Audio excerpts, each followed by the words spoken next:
आज ही बता देता हूं कि मई में जो लोकसभा का चुनाव है उसको भी ये टालने जा रहे हैं। वो मई में चुनाव नहीं होगा, वो जा करके अक्टूबर नवंबर में होगा। वो भी जनता के हंगामा के बाद हो सकता है कि ये 2024 का चुनाव ही रद्द कर दें और ये राजतंत्र घोषित कर दें, ये हिंदू राष्ट्र है, मैं राजा हूं। ये भी हो सकता है। एक महीना से ऊपर हो गए, महिला पहलवान यहाँ पर धरने पे बैठी हुई है।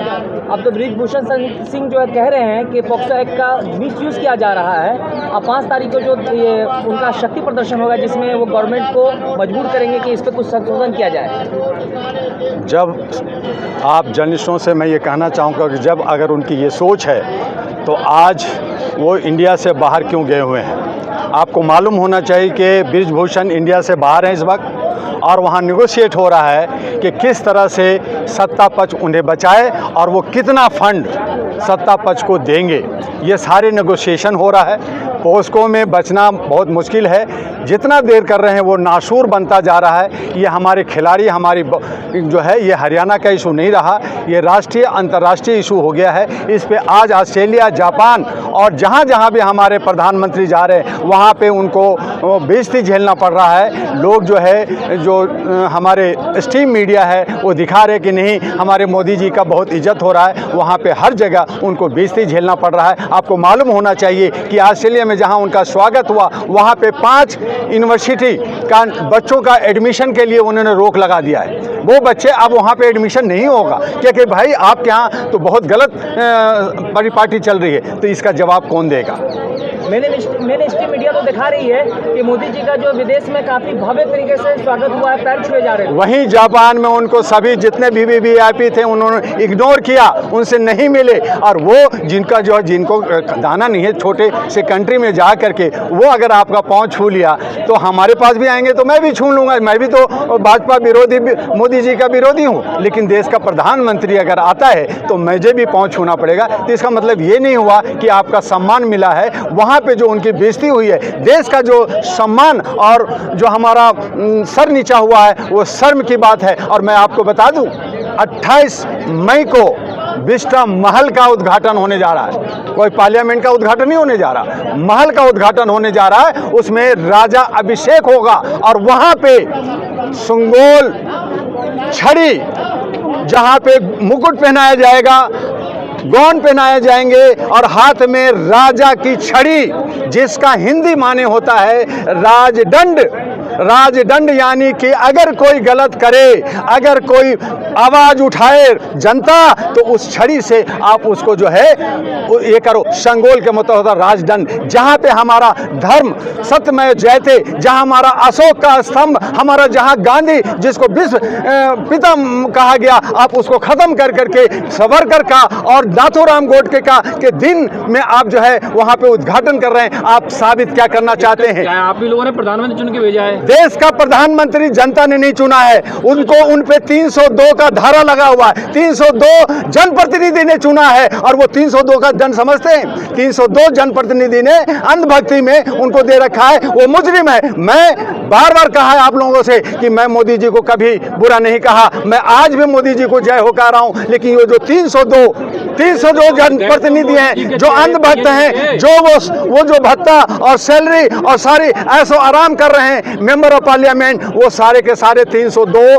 भोगी हैं। और इसीलिए मैंने कहा कि 302 का धारा हमारे देश के प्रधानमंत्री पे लगा हुआ।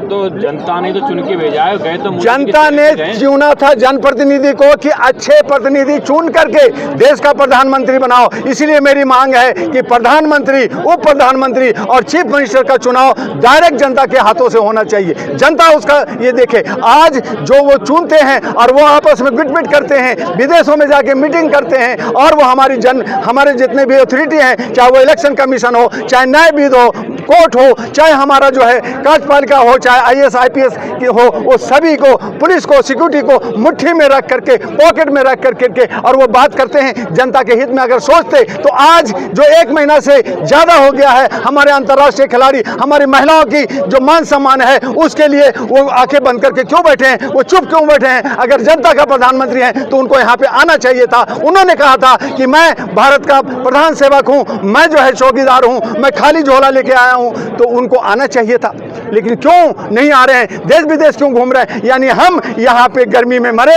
हम यहाँ पे खून हम लोग गोली खाएं, हम लोग यहाँ मच्छर खाएं और आप जो है ऐश करेंगे। तो बाहर वाह, हमारे सेवक जो है वो हो गया राजतंत्र, वो उसी का तो अभिषेक होने जा रहा है। हम देखेंगे कि कितने सोशल मीडिया को आपको वहाँ घुसने देते हैं। मैं खुद एक कार्ड मेंबर वहाँ जाने के लिए एक एप्लीकेशन डाला है कि हमें भी एक इनविटेशन दिया जाए। कह रहे नहीं दुआ जी, वहाँ पे तो खाली वीवीआईपी लोग रहेंगे, वहाँ पे बहुत सारे ओपोजिशन भी नहीं रहेंगे। तो वो जो खास लोगों के राजमहल में जैसे पहले राजा के दरबार में राज लगता था, वैसे दरबार लगने जा रहा है। वो जनता, अगर जनता का था तो ये उद्घाटन इंडिया गेट पे करते, उनको मैदान में करते, जंतर मंतर पे करते, जैसे केजरीवाल ने अपने शपथ रामलीला ग्राउंड में लिया था, अब वो करते। तो मैं कहता कि हाँ ये आप काम है। मैं ये नहीं कह रहा कि राष्ट्रपति से करो या प्राइम मिनिस्टर से करो, जिससे करना है, लेकिन वो जनता का अगर है तो जनप्रतिनिधि का है तो जनता के बीच में उसका अभिषेक होना चाहिए था, उसका उद्घाटन होना चाहिए। और उसमें संगोल की जरूरत नहीं थी, क्योंकि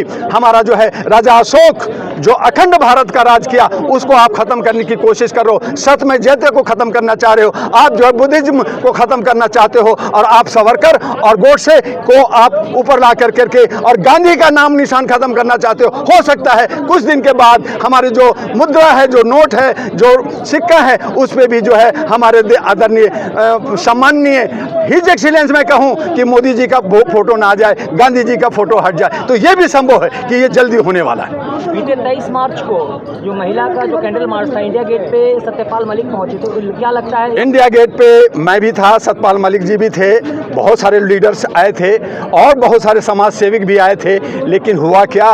वो देख रहे थे, वहाँ का सारा जो है टेलीविजन पे देखा जा रहा था, स्क्रीन पे देखा जा रहा था, प्रधानमंत्री भी देख रहे थे, लेकिन कहा कि इनको करने दो, इनको जो खर्चा, जो इनको हंगामा करना करने दो। उनसे कहा गया ब्रिजभूषण से, बोलो तुम पार्टी को क्या फ़ायदा दोगे, कितना फंड दोगे, यही नेगोशिएट हो रहा है, यही नेगोशिएट हो रहा है। देर ही सही, लेकिन ब्रिजभूषण को अरेस्ट करना होगा, उसको सज़ा देनी होगी, और जब तक अरेस्ट नहीं होगा हम साक्षी मलिक मेरी खास, मैं उसको पेरिस में मिला था उस वक्त जब ये खिलाड़ी थी, मैंने उसे स्पेशली कहा है कि चाहे उन्होंने कहा कि भैया मैं मर जाऊंगी लेकिन नहीं उठूंगी, यहाँ जब तक ब्रिजभूषण की अरेस्ट नहीं हो जाता, जब तक उसको सजा नहीं मिलता, ये धरना, चाहे हम 2 लोग रहें, चाहे 10 लोग रहें, ये धरना चलता रहेगा और ये बीजेपी के लिए नासूर होगा, चाहे बीजेपी इसको फायदा दे। खिलाड़ी इतना सारा कर रहे हैं, कैंडल मार्च कर रहे हैं, जगह जगह जाके प्रदर्शन कर रहे हैं सब जगह, लेकिन फिर भी सरकार क्यों नहीं सुन रही? यही हमारे लोकतंत्र की हत्या, ये लोकतंत्र की हत्या है, ये लोकतंत्र खत्म हो गया। तभी तो मैं कह रहा हूँ राजतंत्र है, और 28 मई को राजतंत्र का राजाभिषेक होने वाला है, जहाँ संगोल छड़ी देख करके कहेंगे मैं राजा हूँ, और इस छड़ी से तुम लोग को, जैसे यूपी में बुलडोजर चला रहा है जो गरीबों के घरों में चल रहा है, उस छड़ी से जनता को मारा जाएगा, गरीबों को मारा जाएगा। गरीब जो अंधभक्त हैं, जो सोच रहे हैं कि नहीं मोदी जी हमारे या बीजेपी बहुत अच्छा कर रहे हैं, वो आंसू से ऐसा रोएंगे, आंसू नहीं खून की आंसू रोना पड़ेगा। वो वक्त आ रहा है और धीरे धीरे जनता को समझ में आ रही है, उनको जो कर्नाटक में सबक दिया है उसे 5 राज्यों में भी सबक मिलेगा। और आने वाले 2024 आपको ये भी बता दूं, आज ही बता देता हूं कि मई में जो लोकसभा का चुनाव है उसको भी ये टालने जा रहे हैं। वो मई में चुनाव नहीं होगा, वो जाकर के अक्टूबर नवंबर में होगा, वो भी जनता के हंगामा के बाद हो सकता है कि ये 2024 का चुनाव ही रद्द कर दें और ये राजतंत्र घोषित कर दें, ये हिंदू राष्ट्र है, मैं राजा हूं, ये भी हो सकता है। तो आपको, हमको, जितने पढ़े लिखे लोग हैं, ये आधार ये है, तथ्य ये है, आपको आ जाइएगा, मेरा ये स्टेटमेंट याद रखिएगा। तैयारियां जिस हिसाब से चल रही है, आपको 28 बहुत दिन नहीं है, बहुत दिन नहीं है। आज 25 आज हो गया, हमारा 26 हो गया है। कल 27 को अल्पसंख्यक अधिकार का हमने कॉन्स्टिट्यूशन क्लब में प्रोग्राम रखा है 10 से 6 बजे तक। आप सब भी इनवाइटेड हैं, वहाँ पे लंच पे भी है, प्रोग्राम है हमारा, वहाँ आइए। उसके बाद में हमने 27 को भी प्रोग्राम रखा है, 28 को हम प्रेस कॉन्फ्रेंस कर रहे हैं, उसके बाद में हमें 4 को मीडिया के लिए रख रहे हैं। और ये हम आपको बताएंगे कि 28 का जो ये रिजल्ट आ रहा है वो राजाभिषेक था या पार्लियामेंट का उद्घाटन था, ये आपको पता चल जाएगा। हुआ साहब, आपकी पार्टी जो है भाजपा को समर्थन करेगी 2024 के चुनाव में? बिल्कुल नहीं करेगी। हम उनको, अगर भाजपा जिस हिसाब से हम लोग लाए थे कि निकम्मी है कांग्रेस, उसको हटाओ और भाजपा आओ और कार्य 5 साल दिया। उसके बाद देखा चलो जी थोड़ा सा कम समय मिला है और अच्छा करेंगे तो 5 साल और दिया, 9 साल हो गया। भाजपा राष्ट्र के लिए काम, राष्ट्र के लिए 2014 से पहले कहाँ थी राष्ट्रवादी? आज राष्ट्रवादी कौन कह रहा है? वो कह रहे हैं जो अंधभक्त लोग हैं विदेशों में मोदी जी कहे को विदेशों में घूमने से, बाहर जो है करोड़ रुपया खर्च करने से, आप हमें दो ना 1 करोड़, हम देखो क्या हंगामा खड़ा कर देते 1 करोड़ में, जहां उनको जाने में एक यात्रा में 5-5, 10-10 करोड़ रुपया खर्च होता है। वो जनता का टैक्स खर्चा हो रहा है। जनता जो है टैक्स दो, तुम टैक्सधारी हो और 5 साल में वोट दो, तुम वोटधारी हो, बाकी तुम्हारा कोई अधिकार नहीं है। हम तुम्हारी शिक्षा छीन लेंगे, हम तुम्हारा रोजगार छीन लेंगे, हम तुम्हारे स्वास्थ्य छीन लेंगे और हम राज करेंगे। हम सिर्फ कहेंगे कि मैं जनता का सेवक हूँ, मैं भारत का चौकीदार हूँ, मैं खाली झोला लेके आया हूँ। लेकिन वो जब जाएंगे तो उस झोले में कितना माल जाएगा ये आपको पता चल जाएगा कि वो झोला भरा हुआ जाता है और क्या देश को नुकसान करके जाते हैं। आज आर्थिक स्थिति अंदर से जर्जर हो गया भारत का, सारी उथेटी बिक चुका है। आज 2000 की नोट को बैंकों में मंगाया जा रहा है। क्यों मालूम है? बहुत सारे बैंक दिवालिया होने वाली थी, बैंक बंद होने वाला था, अडानी के पैसे कम हो रहे थे। उस डिफिसिट को खत्म करने के लिए ये चक्र चलाया गया कि भाई ये 2000 का नोट जो घर में रखा है वो सब निकालो ताकि बैंकों में पैसा बहुत सारा रहे। वो 2000 नोट बंद करने की बात नहीं, अभी भी बंद करने की बात नहीं है, उसको निकालने की थी कि बैंकों के पास ज़्यादा सरप्लस मनी आ जाए और फिर हम अडानी को हम दे सकें और अडानी की मसला को ख़त्म कर दें। अब सुप्रीम कोर्ट में गई है, वहाँ पे चीफ जस्टिस ऑफ इंडिया को कहा जा रहा है कि आप छुट्टी लीजिए, आप विदेश घूमिए, बाकी दूसरी जजेस सुनेंगे। तो इस तरह का साजिश, इस तरह का ये राजतंत्र का जो ये माहौल चल रहा है, ये जो आप सबको समझ में नहीं आएगा, आम आदमी को समझ में नहीं आएगा, लेकिन आम आदमी धीरे धीरे समझने लगी है और एक दिन यही आंदोलन एक विकराल आंदोलन लेगा और 2024 में बीजेपी की सरकार नहीं होगी। जो आज 303 पे है, आज 102 पे भी उनको मुहाल पड़ जाएगा। जो आज 302 है, 102 पे भी माहौल आएगा। अगर 102 भी आ गया तो वो भी एक क्रिमिनल है। वो इस तरह का ऑफेंस है कि आज जितने भी हमारे जनप्रतिनिधि हैं उनके खिलाफ हमें आवाज़ उठानी होगी, उनको हराना होगा। और इसके लिए हमने जनवरी से ही भाजपा हराओ अभियान का मैंने बिगुल फूंक चुके हैं और उसमें मेरी सफलता कर्नाटक में मिल चुका है और 5 राज्यों में भी हमें सफलता मिलेगी। और मैं यहां से वादा करता हूं कि 5 राज्यों में कम से कम 4 राज्यों में बीजेपी बाहर जाएगा। ठीक है, धन्यवाद।